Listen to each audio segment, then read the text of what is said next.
L'édito politique, donc Alexis Poulain. Bonjour Alexis. Bonjour. Vous revenez sur ce projet de loi immigration et asile présenté en fait hier et un gouvernement qui marche un peu sur des œufs avec ce projet de loi, non? Oui, complètement. Alors c'est la 30e loi sur l'immigration depuis 1980. C'est impressionnant de voir cette accumulation de lois. Elle a été discutée, elle sera discutée dans les mois qui viennent pour finalement arriver d'ici février sur la table des ministres. Là, il n'y avait pas de vote. On est en plein dans le en même temps macroniste, c'est-à-dire l'idée c'est de faire une loi immigration entre humanité et fermeté, avec un Gérald Darmanin qui tient la fermeté, avec cette idée de dire qu'il y a trop de règles qui empêchent d'expulser les criminels étrangers, ceux qui rapinent en l'occurrence, et puis de l'autre côté l'humanité en disant qu'il y a une hypocrisie terrible au sein de notre pays, c'est-à-dire que de nombreux travailleurs sans papier sont employés, y compris par l'État, la Poste, mais aussi tous les sous-traitants qui ont fait les chantiers des JO par exemple du Grand Paris. Donc il y a un vrai problème. Alors, ça c'est ce que disait Libération dans oui, c'était hier, la une de Libération, et il y a d'ailleurs des travailleurs sans papier de la Poste qui sont en grève depuis des mois pour dénoncer ça.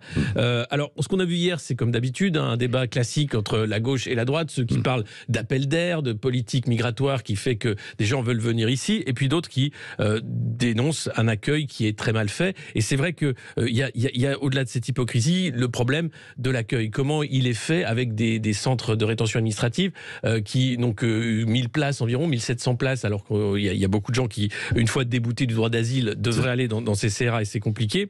Si on regarde, Elisabeth Borne a voulu revenir sur les OQTF, ces obligations de quitter le territoire français, qui ont fait débat, rappelez-vous, après le meurtre de Lola, puisque la meurtrière était sous mandat d'OQTF. Il faut savoir que les chiffres sont assez terribles. En 2021, seulement 5,6% des OQTF ont été suivis des faits.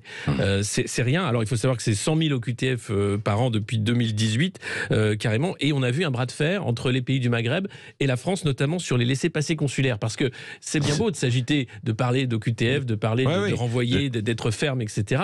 Mais il faut voir qu'en face de nous, on a des pays qui jouent au bras de fer entre la politique des visas et la politique des laissez-passer consulaires.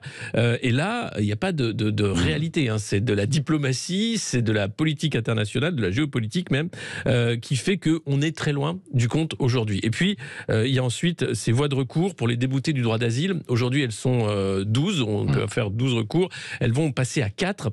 Et l'idée, c'est d'aller plus vite pour éviter qu'il y ait cet entre-deux trop long pour des gens qui ne savent pas s'ils peuvent rester ou non en France. Donc, on voit bien que c'est un débat qui ne fait que commencer, qui va sans doute enflammer les tables des fêtes de fin d'année, mais qui reste encore assez... Ça fait partie des préoccupations. Alors, ce qui est terrible, c'est que dans ce en même temps, vous avez toujours l'idée de dire il ne faut pas lier immigration et insécurité et délinquance, et en même temps, vous avez Gérald Darmanin qui passe son temps à parler des criminels étrangers, des gens qui 25% qui sont en prison, etc. Donc c'est vraiment un débat miné et très politique, je pense, qui va encore déboucher sur une 30e loi, sur l'immigration, sans savoir si elle sera suivie. Merci Alexis Poulain, vous reviendrez tout à l'heure à 9h moins 20.